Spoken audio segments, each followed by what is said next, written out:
Bonjour à tous et à toutes. Merci d'être présents aujourd'hui et je suis ravie également d'être présente pour vous parler d'un sujet, donc comme les collègues ont pu très bien le présenter, en tout cas un sujet qui à mes yeux est fondamental et parfois un petit peu délicat effectivement, c'est-à-dire l'estime de soi chez les enfants et les adolescents avec des troubles du neurodéveloppement ou TND comme on entend souvent parler. Alors c'est un sujet clé parce qu'on va parler ici directement de leur bien-être au quotidien, leur capacité à surmonter les défis de la vie, mais aussi de leur avenir, que ce soit sur le plan scolaire, social ou émotionnel, comme on va le voir par la suite. Vous m'entendez très bien ? Super. Alors, pour qu'on parte un peu tous avec la même base, qu'est-ce qu'on entend par estime de soi ? C'est la manière dont on perçoit sa propre valeur. Pour cela, elle va reposer principalement sur 3 piliers qui sont étroitement liés. Le premier, on va avoir la confiance en soi, ou la confiance en ses compétences également. C'est l'idée d'être capable d'agir, de faire face aux situations qu'on rencontre. Pour un enfant, c'est croire tout simplement en sa capacité de résoudre des problèmes, d'apprendre et de surmonter les défis, même associés au TND qu'ils peuvent rencontrer. Ça ne se construit pas tout seul, bien évidemment, ça va se construire progressivement en accumulant les expériences positives et notamment grâce aux encouragements de l'entourage. Ensuite, on a également l'image de soi, c'est-à-dire la façon dont on se perçoit globalement, tant sur le plan physique que psychologique. Ce qui va jouer dans cette composante un rôle clé principalement, pour construire une image de soi positive, c'est le regard des autres. Alors, je ne trouve pas la...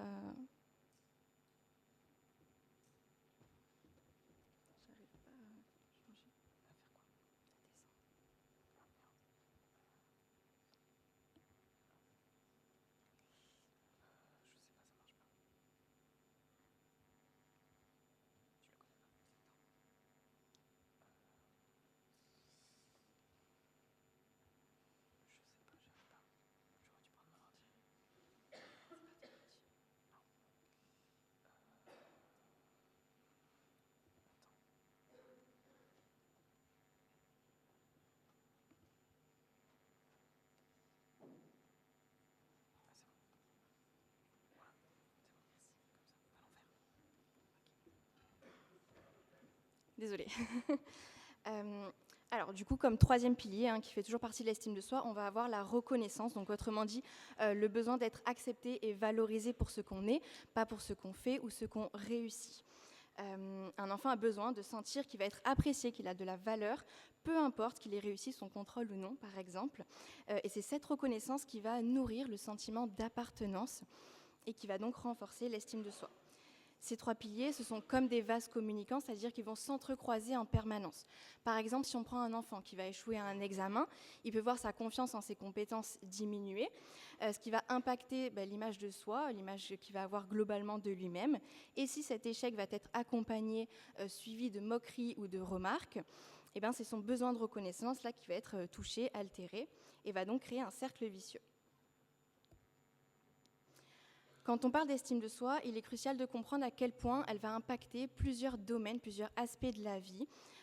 Et ce n'est pas juste une idée abstraite, vraiment, c'est ce que je vais vous montrer.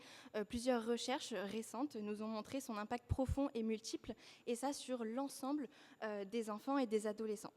Alors pour commencer, elle va agir comme un véritable bouclier contre les troubles mentaux. Ça, c'est une étude canadienne réalisée en 2023 qui nous l'a montré en suivant une cohorte de 1200 enfants âgés donc entre 8 et 16 ans. Pour mesurer leur estime de soi, donc les chercheurs ils ont utilisé l'échelle de Rosenberg.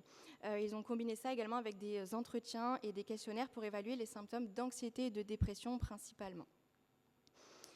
Les résultats, les enfants avec une haute estime de soi avaient 35% moins de risques de développer ces troubles mentaux en particulier, en plus d'une meilleure gestion du stress et une vision plus positive de leur avenir.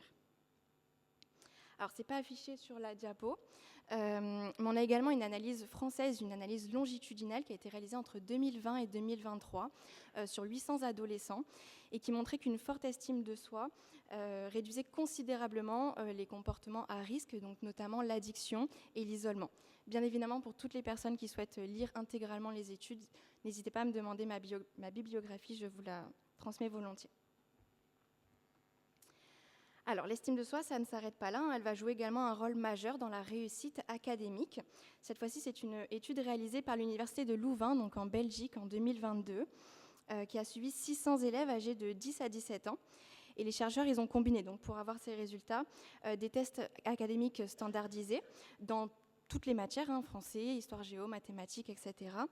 Et ils ont combiné également avec des entretiens qualitatifs pour évaluer la motivation et la perception que les élèves avaient de leurs propres compétences. Et ils ont révélé que les élèves avec une estime de soi plus élevée avaient des résultats scolaires supérieurs de 20% par rapport à leurs pairs. Et ces effets étaient encore plus marqués dans les matières qui vont demander créativité et expression, donc typiquement les langues et les arts plastiques. Enfin, et ce n'est pas des moindres, l'estime de soi, elle va influencer directement la qualité des relations sociales. Une étude britannique récente réalisée en 2023 auprès de 1000 enfants âgés de 7 à 15 ans nous en a donné un très bon aperçu puisque les chercheurs ils ont observé les interactions des enfants en milieu scolaire, donc directement dans les cours de récréation ou en classe. Ils ont également utilisé certaines échelles, hein, comme l'échelle de Harter, pour évaluer les perceptions de compétences sociales.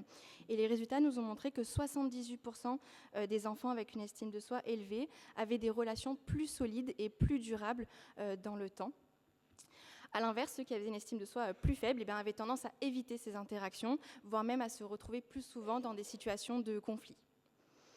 Petite parenthèse, hein, mais il est important de souligner, de rappeler que les compétences sociales, hein, les relations sociales, qu'elles soient collaboratives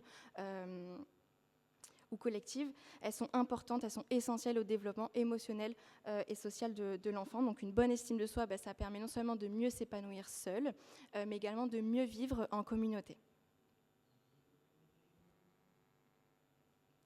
Alors l'estime de soi, ça se construit progressivement au fil de la vie, à travers les expériences personnelles. Et elles peuvent se retrouver justement fragilisées. Pour les enfants qui vont présenter des troubles du neurodéveloppement. Donc dès l'enfance, hein, puisque l'enfance est une période charnière où se forment les bases de cette estime. Quand les enfants vont commencer à explorer les relations avec les autres, ils vont découvrir tout un monde de partage, de collaboration, d'interprétation des signaux sociaux. Mais pour un enfant avec les troubles du neurodéveloppement, ce terrain, souvent, il est bien semé d'embûches, malheureusement. On imagine tout simplement un enfant à la cour de récréation où il y a un jeu collectif qui est en train de se mettre en place. Un enfant qui va avoir des difficultés à comprendre ne serait-ce que les consignes ou à suivre le rythme du groupe, il va se retrouver facilement à l'écart. Et parfois, c'est pas juste de l'isolement parce qu'ils sont aussi sujets à des remarques et des moqueries et qui va alimenter ce sentiment de rejet. Et quand ce type de situation vont se répéter jour après jour, ça alimente un cercle vicieux dans le sens où le sentiment d'échec de l'enfant va grandir, la solitude s'installe et ensuite les incompréhensions vont être un poids de plus dans sa vie quotidienne. Arrive ensuite l'école, donc avec ses premières attentes. L'école, c'est une institution qui, sans toujours le vouloir, va introduire comme une forme de compétition, c'est-à-dire il faut réussir, il faut suivre les consignes, il faut essayer de répondre juste, etc. Pour un enfant avec un TND, c'est une montagne un petit peu à gravir, surtout quand on accumule les TND. On va imaginer un enfant qui va se retrouver en difficulté. Donc, par exemple, si je reprends l'exemple du TDL, si on va l'interroger à l'oral devant toute la classe, il ne va pas savoir répondre, il va ressentir une pression, il va directement se sentir jugé, voire même dévalorisé. Et c'est encore une fois dans la répétition de ces situations où des croyances limitantes vont s'installer dans la tête de ces enfants, où ils vont se dire « je ne suis pas bon à l'école », ils vont un petit peu généraliser tout ça. Et justement, c'est ces expériences un petit peu vécues comme un échec, un rejet qui viennent s'accumuler. Et petit à petit, ça va fragiliser globalement donc les 3 piliers de l'estime de soi. Et ils vont se mettre à croire tout simplement qu'ils ne sont pas à la hauteur et qu'ils ne valent pas mieux que les autres. Alors heureusement, ces impacts, ce ne sont pas une fatalité. Intervenir tôt, donc dès l'apparition des premiers signes, idéalement dès l'âge de 6 ans, j'ai envie de vous dire, ça permet de prévenir les conséquences les plus néfastes. Et de donner à ces enfants les clés pour grandir dans un environnement plus positif et valorisant. Un premier levier, ça va être l'école. Adapter l'environnement scolaire est essentiel pour limiter les frustrations et valoriser les forces de l'enfant, parce que oui, ils ont bien des forces. Donc typiquement, ça peut être les aménagements qu'on va retrouver à la suite d'un bilan de n'importe quel professionnel, orthophoniste, neuropsychologue, etc. Souvent, on fait des aménagements, un petit peu des projets thérapeutiques à mettre en place. Et on peut également mettre en place des dispositifs comme le PPRE ou le PAP, qui va permettre d'alléger les pressions parfois inutiles pour ces enfants et plutôt de répondre à leurs besoins spécifiques, ce qui vont leur permettre de réussir et de leur donner les moyens d'aller à leur rythme. On a également certaines thérapies, comme des sessions de rééducation en groupe pour les habiletés sociales, qui ont montré leur efficacité, puisque ces ateliers vont permettre aux enfants de développer des compétences sociales dans un cadre bienveillant, mais également du coup en compagnie en général des enfants qui vont vivre des situations similaires. Et donc, ce sont des moments qui vont combiner à la fois apprentissage, interaction, et ça va aider les enfants à se sentir plus compris, soutenus et valorisés, et plus robustes du coup pour affronter la vie. On n'oublie pas également le soutien familial, le rôle crucial de la famille et des parents, qui va avoir un impact direct dès la construction de l'estime de soi, mais on viendra plus tard. Alors après l'enfance, on a l'adolescence, c'est une période pleine de transformations, à la fois physiques, émotionnelles et sociales. Et pour les jeunes avec les troubles du neurodéveloppement, ces changements ils vont amplifier les défis qui sont déjà présents. Donc, premièrement, on va avoir les changements physiques. Le corps va évoluer rapidement à cet âge et les transformations liées à la croissance rapide, à l'apparition de caractères sexuels secondaires qui peuvent chambouler la perception dont les adolescents ont d'eux-mêmes, et ce pour n'importe quel adolescent. Mais pour certains, ces changements physiques ils vont être difficiles à vivre, surtout si leur corps ne répond pas à l'image idéalisée qu'ils vont avoir et voir autour d'eux parfois. Et si on prend un exemple encore plus concret, par exemple les enfants ou adolescents avec des troubles moteurs comme la dyspraxie, ces changements ils peuvent aussi accentuer un sentiment de maladresse, les poussant parfois à éviter des situations où ils vont se sentir exposés, donc typiquement un petit peu les activités sportives. Et donc du coup, ces situations où parfois elles peuvent paraître anodines vont faire qu'ils vont se mettre en retrait, ce sont des renoncements et qui vont éroder la confiance qu'ils ont en eux. Ensuite, on a également l'aspect émotionnel. On le sait tous, les émotions à cet âge-là particulièrement, elles sont souvent exacerbées. Mais chez ces adolescents, c'est encore plus difficile à gérer dans le sens où leur sensibilité est souvent plus accrue. La régulation des émotions est plus difficile à gérer. Et ça leur demande souvent beaucoup d'efforts, beaucoup de fatigabilité. Et en parallèle, on a les attentes, celles de l'école, celles de la famille, celles des pairs. Qui va se superposer et qui peut mettre du coup ces adolescents dans une position, on revient un petit peu à la diapo de tout à l'heure, mais où l'anxiété et la dépression principalement vont plus facilement prendre de la place. On a également du coup les fameux réseaux sociaux. Alors c'est important d'en parler parce que c'est souvent très présent chez les adolescents. Alors c'est pas forcément que des effets négatifs, c'est un monde un petit peu à double tranchant. On a des effets positifs et heureusement aux réseaux sociaux. Alors si je prends des exemples plus précis par rapport aux enfants qui vont avoir des TND, dans les effets positifs on va avoir le fait qu'ils peuvent trouver des communautés, des groupes où ils vont pouvoir échanger, qui vont partager à peu près les mêmes centres d'intérêt, qui vont rencontrer les mêmes difficultés, donc ils vont se comprendre et ça va renforcer le sentiment d'appartenance à un groupe.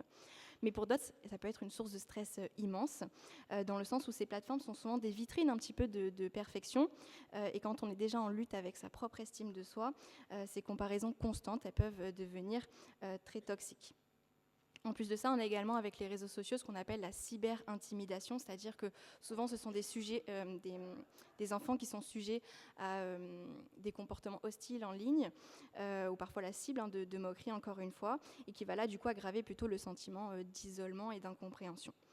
On a également une dépendance qui peut se créer, cette quête des likes, des abonnés, des commentaires positifs pour venir valider la valeur personnelle de l'enfant. Mais parfois, ce n'est pas toujours obtenu et quand on ne les obtient pas, la chute elle peut être plutôt brutale. On a également bien évidemment une surcharge cognitive de l'utilisation des réseaux, puisque ça demande une vigilance permanente, une gestion cognitive du coup, et à la fois aussi une gestion émotionnelle qui peut épuiser, entraîner la fatigabilité. Et donc comme ce sont des enfants qui doivent déjà jongler avec leurs propres défis internes, voilà, effectivement si on peut limiter la surcharge cognitive, c'est mieux. Alors, il faut reconnaître que ces difficultés, elles ne sont pas forcément uniquement liées au trouble en lui-même. Ce sont souvent les réactions, les jugements et les dynamiques sociales qui vont venir aggraver ou parfois, au contraire, atténuer les difficultés. Alors, si on part sur le contexte des facteurs aggravants, on a premièrement le jugement négatif. Celui-ci peut prendre différentes formes. On va avoir des remarques verbales, des attentes irréalistes, ou même parfois des comportements non verbaux. On ne s'en rend pas forcément tout le temps compte, mais on peut avoir des regards désapprobateurs ou des soupirs d'exaspération, ça nous arrive à tous. Mais ce sont des micro-agressions qui souvent, donc voilà, comme je le disais, un petit peu inconscientes et involontaires parfois, mais vont envoyer quand même un message implicite à l'enfant ou l'adolescent, et qui va en fait, ce message peut tout simplement dire tu n'es pas à la hauteur.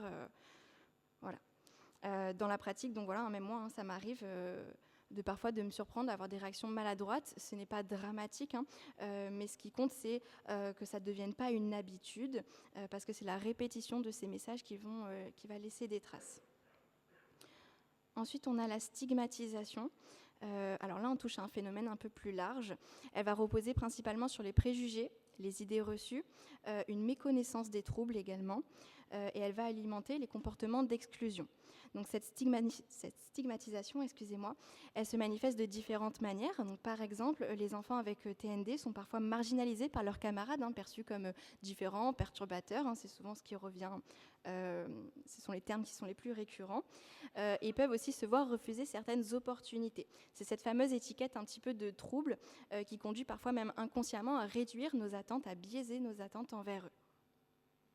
Le plus préoccupant, c'est quand cette stigmatisation, elle va nourrir ce qu'on appelle la stigmatisation internalisée.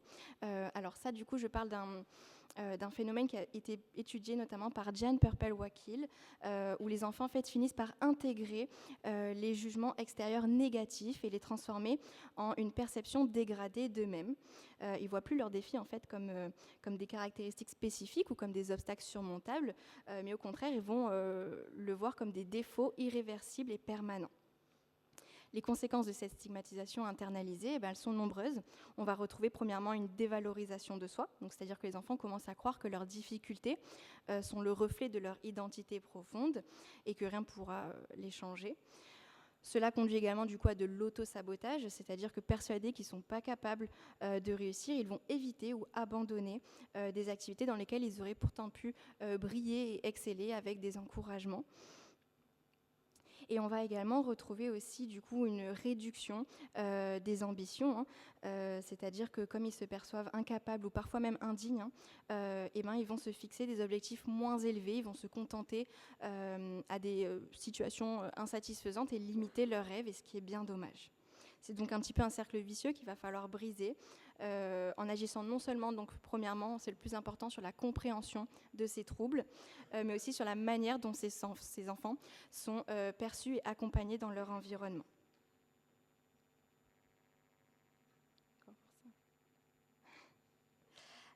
Alors justement, donc, pour accompagner ces enfants avec des troubles du neurodéveloppement et les aider à construire une estime de soi plus solide, chacun va jouer un rôle, que ce soit les parents, les enseignants, tout autre professionnel qui va graviter autour de l'enfant. L'idée, bien évidemment, c'est pas d'être parfait, c'est d'appliquer quelques petits principes simples et de rester indulgent et compris envers soi-même. Alors, un premier point essentiel, c'est de distinguer les qualités des compétences. Donc, les qualités, ce sont les traits intrinsèques de l'enfant, c'est-à-dire sa gentillesse, sa curiosité, sa persévérance, etc. Les compétences, ce sont plutôt les réalisations concrètes, les réussites, être fort en mathématiques, savoir bien jouer à un sport, bien dessiner, etc. La plupart du temps, on a tendance à valoriser plus les compétences en oubliant les qualités. Pourtant, dire à un enfant qu'il est formidable parce qu'il a une bonne note, c'est bien, mais du coup, ça peut mettre une petite pression parce que l'enfant va se dire, si la prochaine fois, j'ai pas une bonne note, est-ce que je serai plus formidable ? Donc, on va plutôt essayer de valoriser, de mettre en avant la qualité qui a permis à cet enfant d'avoir une bonne note. Donc, sa patience, sa persévérance, etc. Un autre point, c'est la communication bienveillante. Ça signifie autant que possible éviter les jugements et les comparaisons. Parfois, dans le feu de l'action, il nous arrive de comparer ou de critiquer sans s'en rendre compte. Par exemple, en tant que parent, ça nous arrive à tous de laisser échapper « pourquoi tu ne pourrais pas être aussi organisé que ta sœur ?» par exemple. C'est pas grave, encore une fois, tant que c'est pas systématique, mais on va plutôt du coup être dans le soutien, dans l'accompagnement, c'est-à-dire qu'on va lui dire, on va trouver ta méthode, ton fonctionnement, puisque chacun fonctionne différemment, qui va te permettre de mieux t'organiser, savoir prioriser, etc. Il est aussi important de normaliser l'échec. On a tendance à associer l'échec à quelque chose de plutôt négatif, à un manque de réussite ou d'effort. Pourtant, comme l'a montré donc Stanislas Dehaene, un neuroscientifique, l'échec c'est une composante essentielle de l'apprentissage. Quand un enfant se trompe, son cerveau va activer des mécanismes qui vont l'aider à progresser. Attention de normaliser l'échec, j'insiste là-dessus. Ça ne veut pas dire qu'on va valoriser quand il n'y a pas eu d'effort. Si un enfant réussit sans avoir essayé, ça c'est une autre histoire. Par contre, si un enfant a fait des efforts et n'a pas eu le résultat attendu, il est essentiel de le rassurer parce que sinon il peut le vivre comme une injustice, c'est-à-dire que j'ai fait des efforts, j'ai passé du temps pour réviser, j'ai pas eu une bonne note, qu'est-ce qui s'est passé? Et là du coup on est plutôt dans le soutien et donc normaliser l'échec encore une fois. Enfin, alors ce point-là va plutôt concerner le cadre familial, mais développer l'autonomie, c'est crucial. On a tendance, parfois, en voulant protéger les enfants ou parfois aussi en voulant éviter les dégâts, on va avoir tendance à faire à leur place. Mais pourtant, ça peut leur donner le sentiment qu'ils ne sont pas capables et leur envoyer encore une fois un message involontaire et implicite de je ne te fais pas confiance. Donc, il faut laisser les enfants essayer. Même s'il fait des erreurs, même s'il se trompe, on va lui donner la chance de se sentir compétent. Bien sûr, ça demande parfois une dose de patience, mais aussi une évaluation des risques, c'est-à-dire qu'on va s'assurer que les risques sont raisonnables et adaptés à son âge et à ses capacités. Bien évidemment, il ne faut pas qu'il y ait une mise en danger pour lui ou pour autrui. Donc, je vous ai mis quelques exemples, je passe rapidement parce que j'ai le collègue qui me fait des signes. Donc c'est ma dernière diapositive. Donc au-delà de ces petites choses qu'on peut mettre en place à la maison, on va également avoir des interventions qui peuvent être mises en place. La première qui est pour moi la plus importante, c'est la psychoéducation. La psychoéducation, c'est-à-dire fournir les informations claires et accessibles sur les troubles du neurodéveloppement, leurs manifestations, leur impact, c'est vraiment quelque chose d'assez global qui va viser à mieux comprendre ces troubles, éviter les malentendus et à fournir des outils aussi concrets pour agir au quotidien. Elle est recommandée également par la Haute Autorité de la Santé, la HAS. Et pour moi, ce serait intéressant que la psychoéducation, elle ne s'adresse pas uniquement aux professionnels et familles concernées. C'est vraiment important de sensibiliser même les familles et les enfants neurotypiques pour créer en fait un environnement plus inclusif et bienveillant. Les familles et les enfants neurotypiques ils vont jouer aussi un rôle central dans les dynamiques sociales. Et comme on l'a vu tout à l'heure, les dynamiques sociales font partie de l'estime de soi. Et en plus, du coup, ça peut être un cercle vertueux qui peut être bénéfique pour tous, c'est-à-dire que même les enfants n'ayant pas de troubles, on va développer leur empathie, leur seuil de tolérance, etc. Donc c'est vraiment important de la psychoéducation pour tous. On a également des groupes, des ateliers de gestion des émotions, puisque les émotions sont étroitement liées avec l'estime de soi, qui peuvent être mis en place. Ils sont souvent animés par des psychologues ou même tout autre professionnel. Et on va apprendre en fait aux enfants et aux adolescents à comprendre, reconnaître et réguler leurs émotions. Et enfin, on a également des thérapies plus spécifiques. Donc là, je parle particulièrement des thérapies cognitivo-comportementales, donc les TCC, qui sont très utiles puisqu'elles vont travailler sur les liens entre les pensées, les comportements et les émotions. Et je ne vais pas m'étendre sur le sujet car Madame Tosello, qui interviendra juste après la pause, vous en parlera beaucoup mieux que moi. Je vous remercie pour votre attention et votre écoute.